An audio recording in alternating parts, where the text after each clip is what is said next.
Welcome to this Sunday presentation of the New York International Children's Film Festival and our wonderful Q&A series.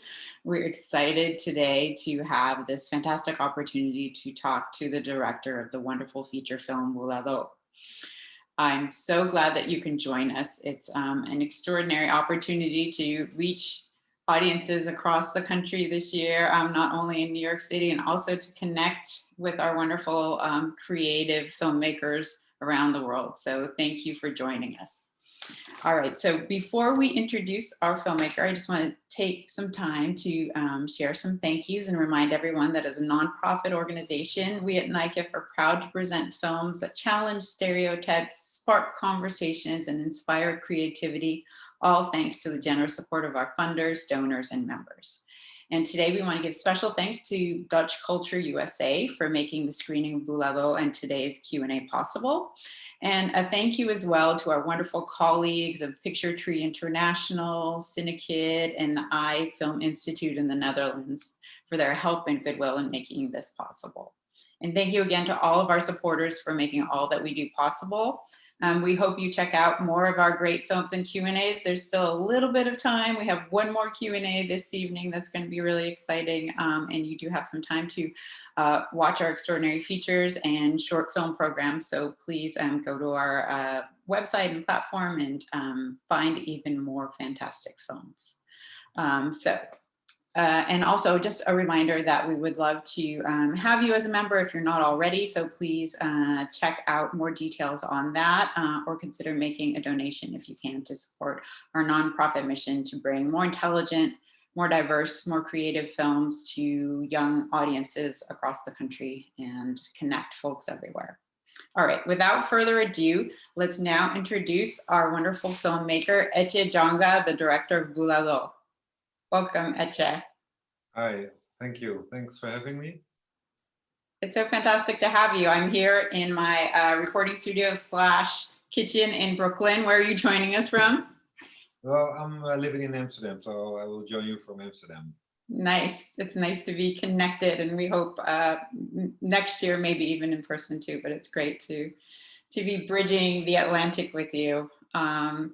It's, you know, Buladó is extraordinary in so many ways. It's an incredible story. The performances are wonderful. And it's also just so evocative in terms of the way that it was filmed. So let's just have everyone take a dive back into that world of Buladó and look at the trailer before we start our conversation. So let's take a look at that clip now.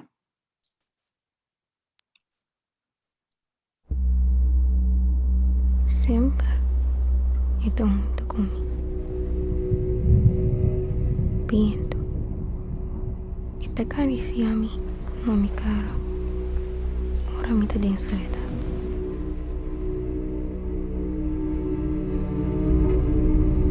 Laga sintikos nang uminato comprende.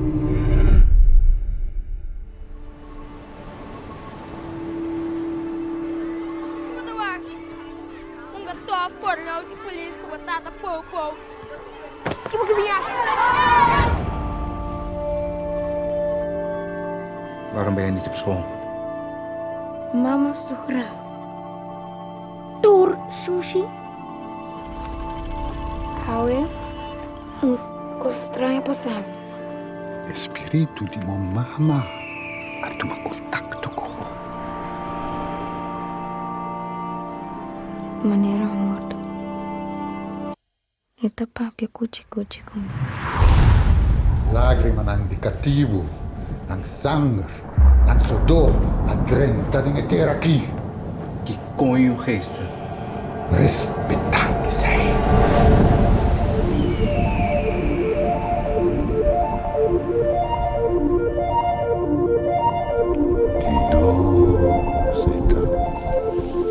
Mucha valente. E tem espírito de guerreiro, Ninja. Começa com ele! Sally! Zo'n doorzetter.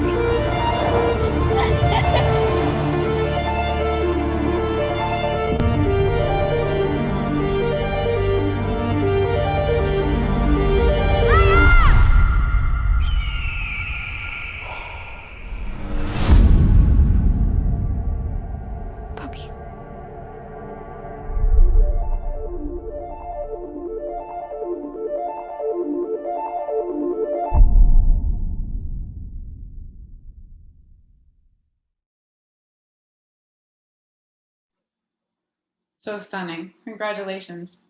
Thank you. So maybe before we dig in a bit in terms of the story, let's talk about the look of this film. So much is relayed by the way that the choices that you made in terms of the cinematography and the imagery. Can you tell us a little bit about how you started to envision this story world? Well, the main theme in most of my films is the universe and nature and life itself. And I always find it really important that it represents the mystical things of life. So you will see a lot of nature and a lot of landscapes in my films, because that's what gives people most of the time in most cultures inner peace. So this is what I also like to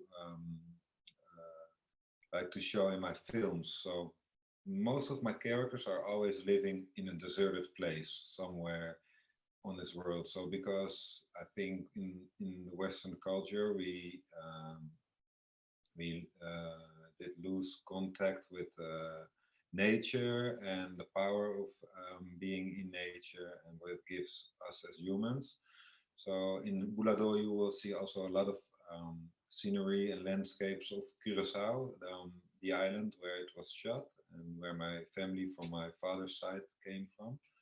And yeah, so that's mostly the reason why you will see a lot of nature and a lot of landscapes and stylistic shots of the island. I love that. Yeah, that sort of grounding both of, like film as a medium of light, of, situating it in our connection, our spiritual connection to nature. There are so many questions I am excited to ask you, Eché, but I also want to respect the fact that this is a film that speaks to different audiences, but it's also focused on an 11-year-old girl, Kenza, and give voice to our audience. And typically we share videos of our kids who have sent in questions a bit later in the program, but we have a wonderful couple of questions from one of our audience members, Shala, and she set up this conversation perfectly, probably better than I even would be doing. So I'm going to share this video of Shala posing a question to you, which I think will take us beautifully into the rest of the conversation. So if we could see that first question from Shala, please. Hi, my name is Shella. I'm 12 years old and I'm from Brooklyn. I really enjoyed your movie and I have a few questions for you today. My first question is, how did you come up with the story?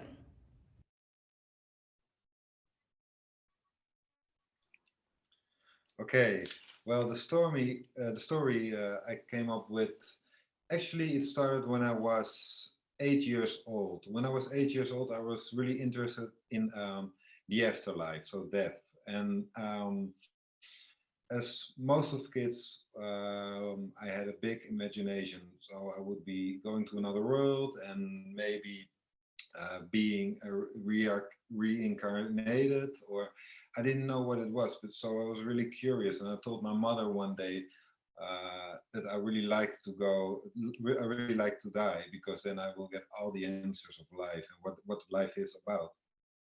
And I kept on I kept on writing little stories about this, about my dreams and about death. And one time my mother took me to the graveyard of her mother, my grandmother, and I felt an urge to lie down on the grave of my grandmother, because I never knew my grandmother. She died long before I was born. But at that moment, I was 8 or 9 years old. I felt I wanted to make a connection with my grandmother, although I didn't knew her. So I lie down on the grave and I try to feel the spirit of my grandmother. So that's actually then I skipped 10 years. So then I was 20, and when I was 20, I was thinking I want to write a children's book for children. and it should go about death and about the more dark things of life. And because I saw a lot of films for children, but was never about loss or dying or grieving or spiritual stuff. So I really want to make a film about it. And then another, let's say 5 years, when I was 25, 26, then I met my uncle. My uncle is also from Curacao. He's a really spiritual man, the total opposite of my father, which is also from who's also from Curacao, but is a more rational man, like the father of Kenza in the film, the police. He looks like he resembles my father, the father of Kenza. But my uncle told me lots of beautiful stories about the island and about the culture over there. And one of those stories was about an old man who wanted to die like the people who are original from the island. So not the people who were captured in Western Africa and brought to Curacao, but the native people of Curacao. And he told me a short story about a man who wanted to die to free his soul. And he wanted to die in his own way. And I really like that story because it was like really hard, but it was also beautiful at the same time. It was bittersweet, and then it started. And then I wrote like 30 pages, and I couldn't figure out how to make a 90-page script out of that. And then I collaborated with another Dutch screenwriter, and together we wrote the story. Fantastic. I think it's also interesting how, you keep reconnecting in this almost physical way. You're talking about connecting to nature, and also I think sometimes adults, when they see that scene, that beautiful aerial view of Kenza lying on her mother's grave, they think that that's an adult perspective. But this sense of connection that you felt like you had to make sort of physically in that moment in your life, you keep bringing that back into that film and insisting, that we respect your kid perspective, and that sometimes we underestimate kids watching these things. So what did you feel like it was important to you to really have this story make a connection with young audiences, or was it always like a bit of a question in terms of how you would tell this story, or to whom you would tell this story? Well, to be totally honest, I find it difficult to write a story for a specific audience, because I'm an adult. I'm 42 now, but I still feel like 12, 10 sometimes when I'm writing stories, because if I want to be excited by my own sentences or my own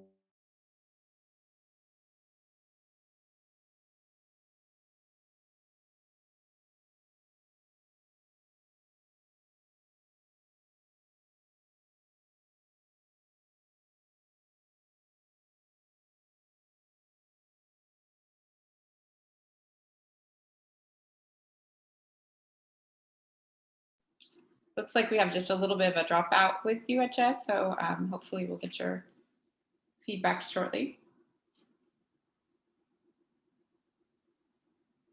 And maybe what we'll do, actually, while we're waiting for Eché's connection to come back strong, is that we'll go to our next clip from Shala, who asked another question about the way this film was screened.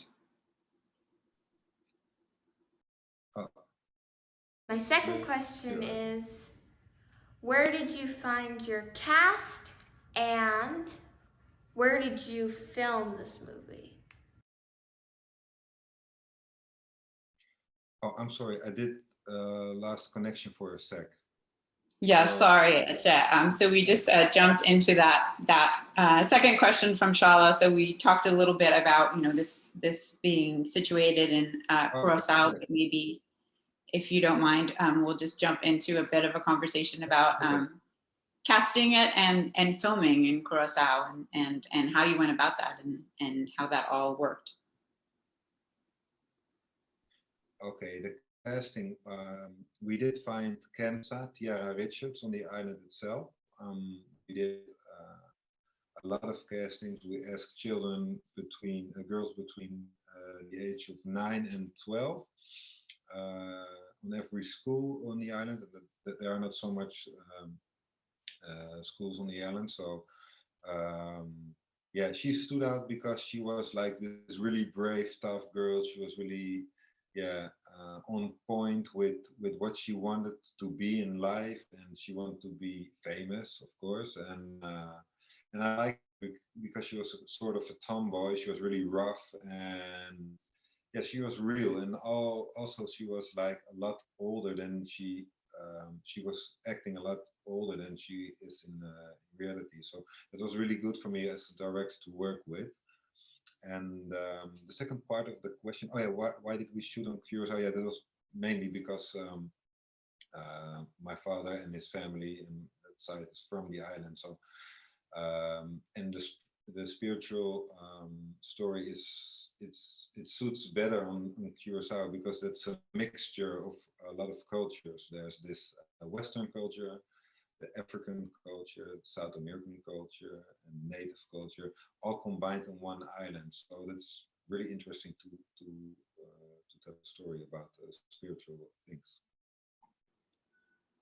Yeah, I think the other aspect that's really interesting in terms of the different stories that you tell about, these 3 generations, and they're all sort of searching for connection, and the many kind of different roots and histories that are in Curacao, is the choices that you made about the language. So tell us a little bit about that shift in languages that are used in dialogue, and why you made those choices. Yeah, so children on Curacao, they need to learn the Dutch language, which is the language of the former colonizer of the island. So there's always a battle going on between Papiamentu, which is the original language of the island, and the Dutch language. So most people on the island will speak, they speak Dutch, but when they are at home, they speak Papiamentu.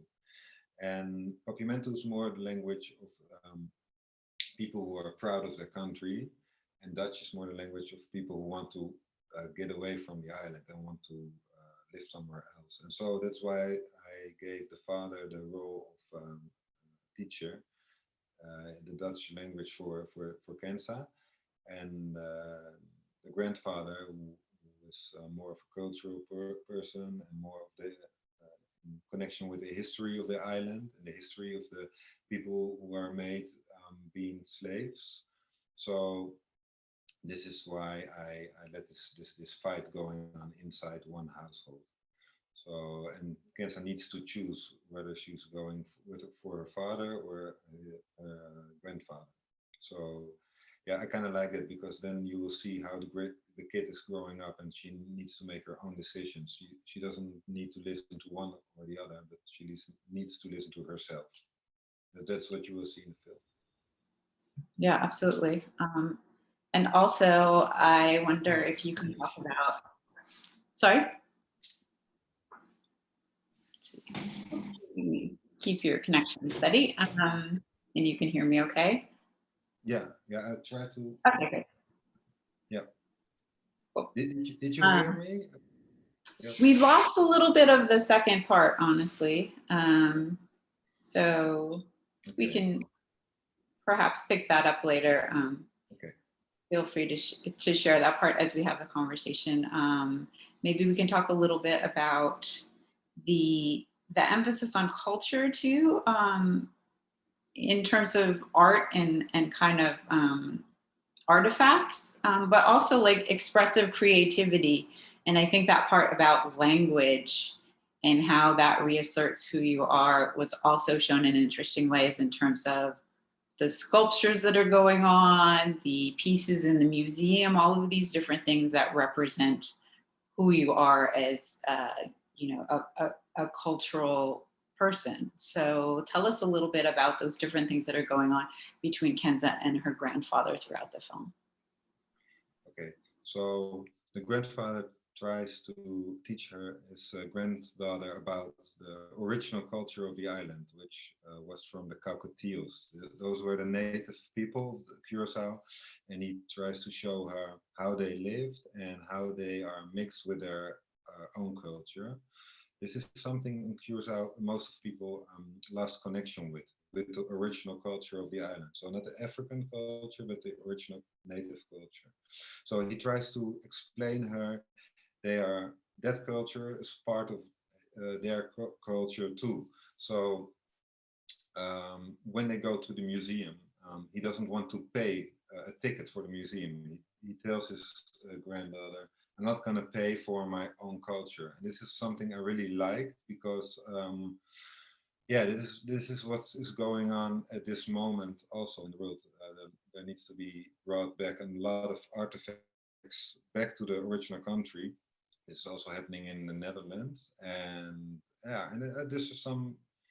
I think that there's truth in this thought. So that's why I put it in the film, and the artifacts were made by the film crew. Not everything is original because there's not so much to find anymore. So, but for me, it was important that the people of Curacao knew that this is a really important thing of their own culture. So I try to show like how rich their own culture is actually, because a lot of children forget it because they only watch, yeah, no offense, but they only watch American TV shows and they don't watch any, or they don't read or watch things of their own culture. Yeah, absolutely. I mean, that's part of what is so important to us at an international children's film festival, and what we really value, I think, in terms of the Netherlands film production, that it's not just about Dutch filmmaking, but that there is this emphasis on supporting the countries that don't necessarily have those kinds of resources, that we're looking at Curacao, that we're looking at all the indigenous and the African diaspora. But I also love like how you connect different time periods and different practices, right? Because it's not just the artifacts in the museum; it's also the element that that Kenza and her grandfather, they're making things, right? So maybe tell us a little bit about their compound, they're putting those sculptures together, and those scenes, and how you created them. Mm. Well, that's true. They both start painting, and they make this necklace of bones they find on the island. And I like those scenes because the grandfather knows he needs to give through these rituals, or else they will die. And his own son didn't listen, so that he didn't pick that up. So now he feels that is his mission to show his granddaughter um, how you do those rituals and how you stay connected with the spiritual world of the island, and before he dies. So he wants to make sure it will stay in the family. That's why I put it in, and that's also a thing I find out in my own family. So my father didn't told me so much about Curacao because he had a bad relationship with the island, and my uncle did gave it to me because the Curacao culture is an oral culture. We don't write things; we tell them. It's within, and I really like it because maybe you know it when you are in a classroom and you have this game like this is a circle with kids, and you tell one kid a story, and he needs to, or he or she needs to tell it to the other person. And when it comes back, it's a different story. But at the same time, the theme of the story or the message of the story stays the same, and it's also within the Caribbean and Curacao culture. So the story each generation it slightly is a bit different from the one who told them, but in the end it doesn't matter because the message stays the same. And this is also the way how this story about from my uncle came to me. It is actually I asked him once, how did you came up with the story about the old man who wanted to die like the indigenous people of the island? And he told me, yeah, there was in the time of people were made being a slave and were stolen from Africa and brought to Curacao. There was this story that those people who needed to work on the land, on the fields, they told each other. And they told each other, there's a mountain on the island and you need to go to that mountain if you want to be free. You need to jump off from this mountain and then you will get wings and you can fly back to Africa. And those people told that story to each other because they want to feel some way of freedom, because you couldn't escape in Curacao. It's a really harsh nature and you cannot survive over there. So this story is being told on the island in several families, and that's how it came to me also. So I really love that that aspect of the culture. And I think I'm the first one who is a descendant of those people and try to put it on film instead of telling it by my mouth. Or I want to put it on film, so it's forever. Yeah, that's fantastic. You're right. Like capturing that oral culture, putting it on film, and it's also interesting because you're a very visual filmmaker and also somebody who seems to be very sensitive to sort of looks and gestures and the way that we communicate in different ways. So, what was it like for you, kind of balancing wanting to share an oral tradition? When you're writing and when you're directing, but also, being very visually minded in terms of storytelling. Mm-hmm. Yeah, I think I'm visually minded because the Caribbean culture is a culture where you speak with your eyes or your face. There are not so many words, or it's the way you pronounce a word that it's telling a whole story. So that's also in my work. I like you said, I like to observate people, and it's in the little things. It's in the movements of the head, the movement, how people talk to each other. They don't use so many words. My mother is Dutch, and in Holland, in the Netherlands, we use a lot of words. So I kind of don't like it. When you see something, the person is also saying it, so it's double. And in the Caribbean culture, it's slightly different. It's how you use, how you look at it, at someone. Yeah, I don't know the English words, but it's it can be really powerful, and that's what I like in film too. Film is a medium for watching and not so, of course, also hearing, because sound is difficult. Is important, but so that's why there's not so many. There are not so many words in this film. There's not so much dialogue in this film. Yeah, it's interesting what you're saying, because I think that that is a little bit shared in the global South. We tend to have a lot of gestures, and it's about sort of interactions and a lot of clues that you get for how you position yourself. And I think that you do a really great job in the film in terms of how you're shooting. You have a lot of great close-ups of Kenza, and like her face in a certain kind of feeling. So let's talk for a minute about Kenza, and I think this both relates to what you're talking about in terms of your film language, how you're constructing this story, and the way that you're doing it, and also kind of getting back to what you were saying about the legacy of colonialism and slavery, and that sense of frustration and anger, and Kenza's playing out these deep generational things. So there is a lot packed into her character. So tell us about just writing and filming that and editing her character and the choices that you made there.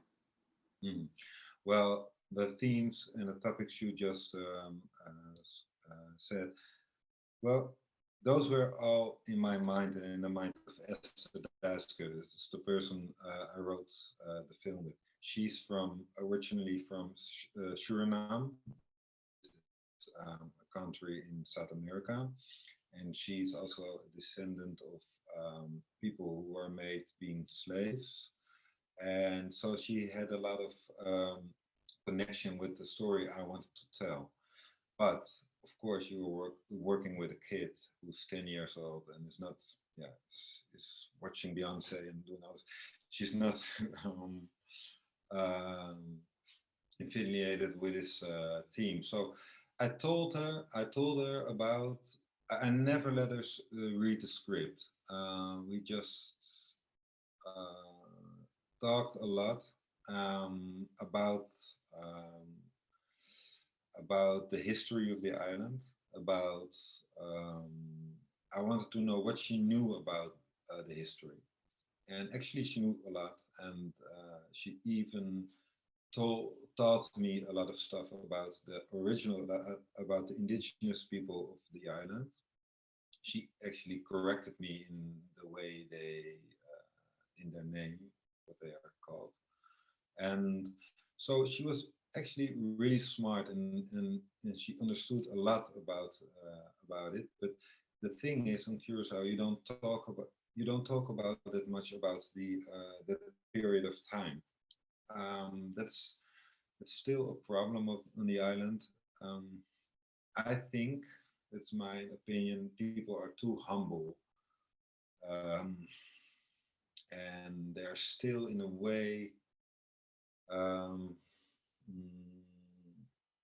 still in a way victims of this period of time, where for a couple of 100 years people are being kept small, or were suppressed, and that's what you still have on the island. So when I use this in the island, when the grandfather is saying there's blood of our ancestors in this ground,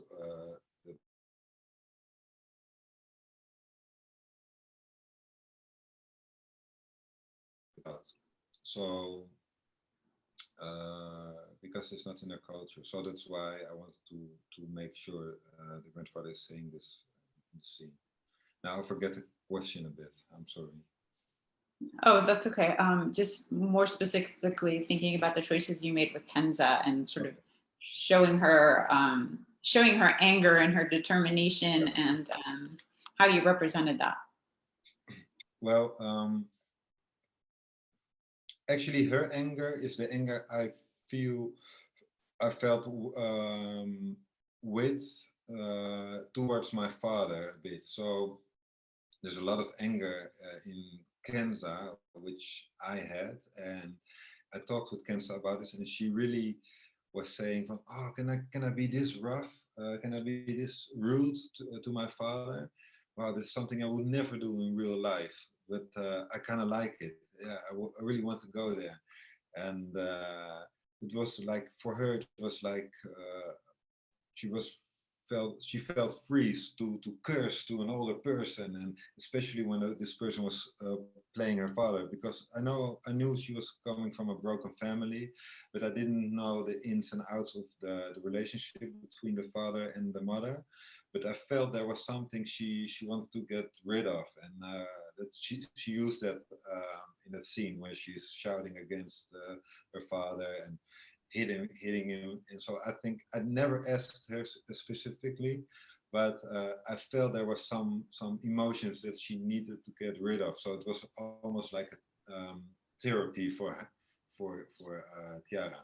So this was really cool to watch this kid break free or something.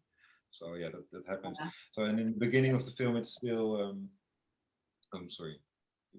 You want Oh no, go ahead. Yeah, keep going. So in the beginning, she's really quiet. She's within herself, and she's working all these emotions through. And the father is still the father.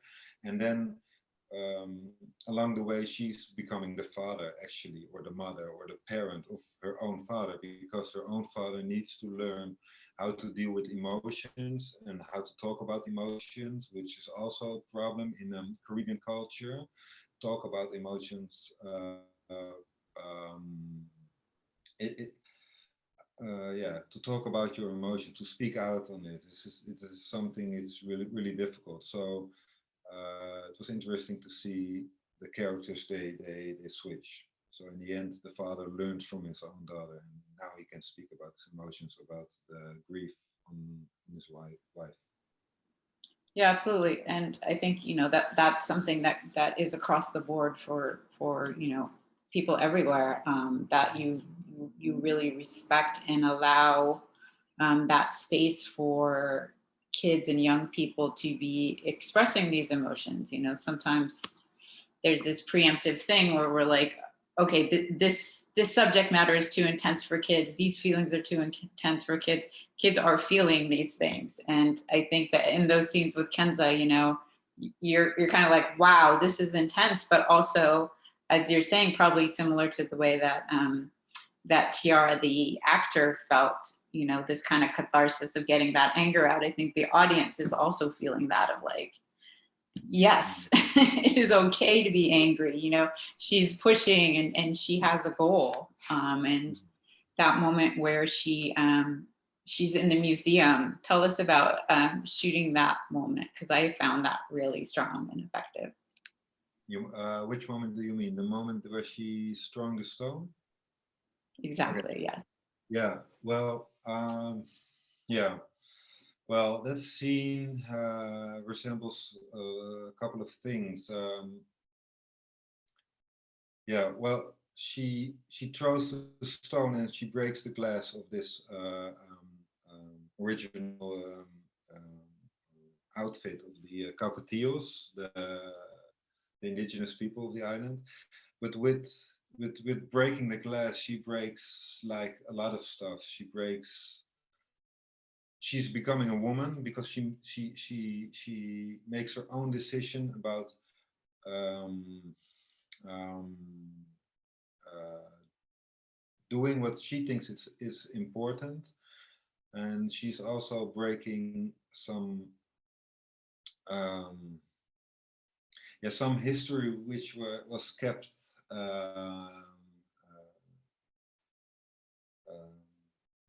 was put away for a long time, and yeah, she didn't listen to her father because her father told her not to break it or not to steal it, and put her grandfather in the place for elderly people.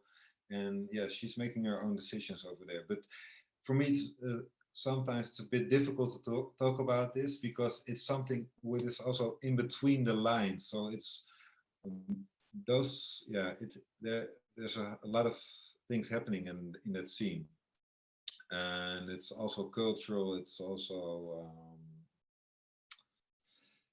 it's for me. It's difficult for me. You need to help me. Oh yeah, no, absolutely. Actually, and I'm thinking you're inspiring me right now that it would be so great to do a study guide in a sense, because it is really deep, right? It's a great way to talk about colonialism and, the way that she's working against that. And this instance that other people, don't own your culture. Okay, yeah, it's about the fact. So this is made an artifact, and it's being put in a museum, and it's being told, yeah, this is history. It's long.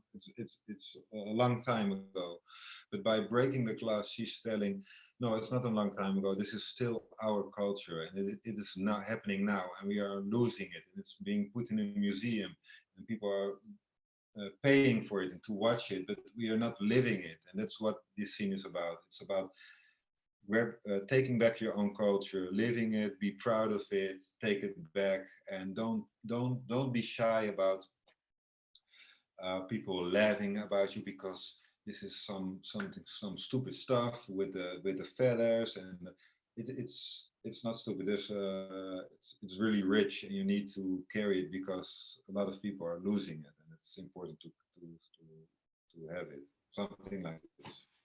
Yeah, absolutely. No, this film really inspired us. It really inspired me as a programming director to think about this year's program, because that idea of young people needing to reach into their past to decide who they're going to be and what their future is going to be like is really moving, and I think you did it in such a brilliant way. So thank you for that inspiration.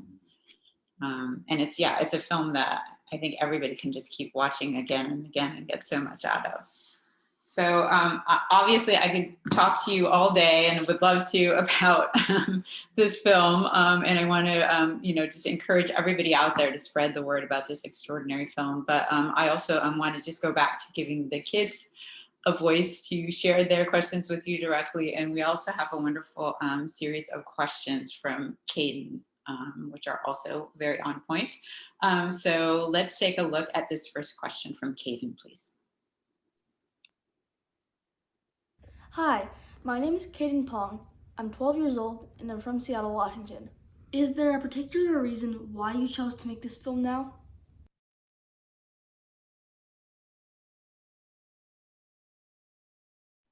Yes, well, the reason why I chose to make this film right now is that I kept this story with me for about more than 10 years.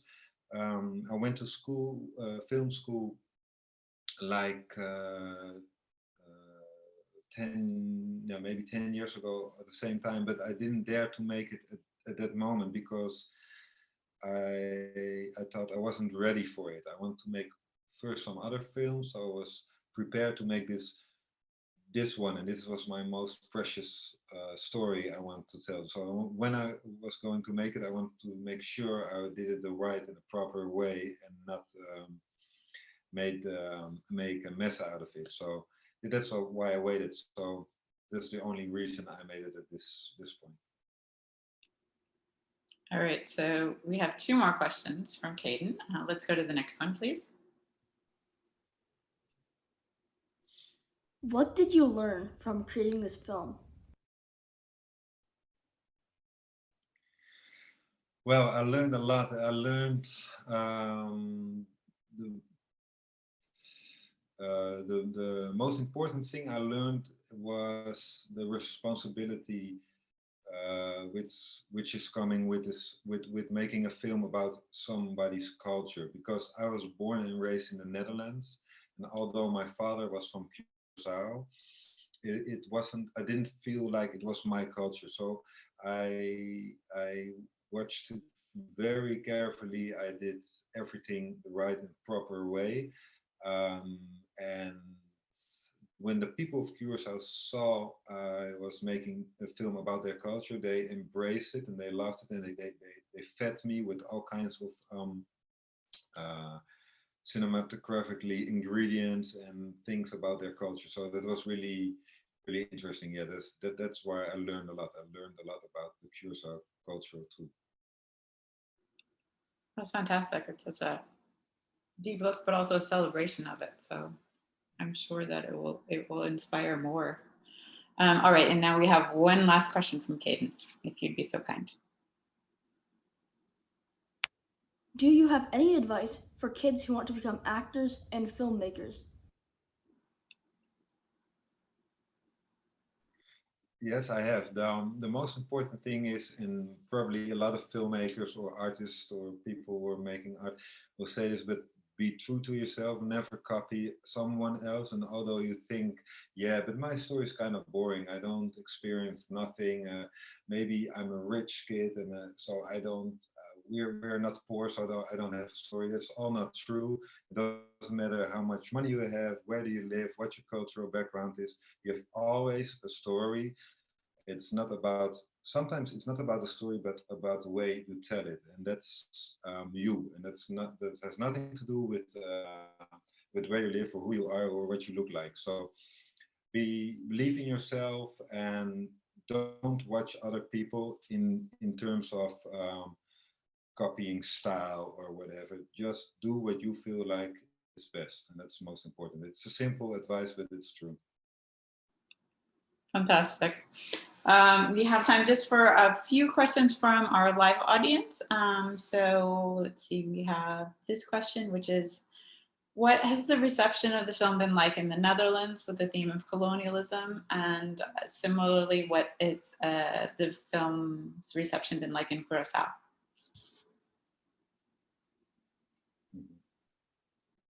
So in terms of colonialism in the Netherlands, people told me, and that's true also, they liked the film because it isn't a film of activism. I don't know if this is a good term. And it's not an activist film. It's just a film about a family, but the parts of the story are about this history. So that's why most people in the Netherlands liked it, because I wasn't making a film about colonialism or the way the Dutch treated the people of Curacao back in the day. So that was, yeah, that was nice. But in Curacao, it's now in, no, they closed it because of COVID, but in 1st of April it will be on Netflix, Curacao. So then the most of people of Curacao will watch the film. But of course I had a premiere over there and they loved it, and still now I get emails and messages of people who watch the film there, yeah, and they really loved it. But not everybody has of the island have seen it yet, but it will come, I hope. Oh, that's fantastic. That's so great to hear. I mean, that's obviously huge. That's going to be so great to have it shared widely there. It's so inspiring on so many levels. And as you said, you know, it's not just a story of one thing. It's a story of history and connecting with our roots. It's a story of a girl coming of age, of a kid coming of age. It's a story of 3 generations. And it's a story of connection, you know, just kind of getting back to what you were saying at the end of just remembering like these elemental things that connect us. And it's so extraordinary, so beautiful. And I just congratulate you, Eché, and thank you so much for sharing it with us. Thank you. Thank you so much. Well, I'm excited to keep talking about it and sharing it out in the world, and we will do so. Thank you again to our partners. We wish you all the best with it, and we're excited to keep hearing more. And thank you. Thank you to our wonderful audience and to you kids for sharing your great questions, and all of our audience members. We have one last Q&A tonight, a special sneak peek of The Mitchells versus the Machines with the filmmaker and head of story. It's going to be super fun and an exclusive look at this new film. So please join us. And thank you again, Eché. Can't wait to keep talking to you, and hopefully next year in person. Okay, thank you and good luck with the festival. Thank you. All right. Thank you. Ciao, everyone. See you later. Ciao. Bye.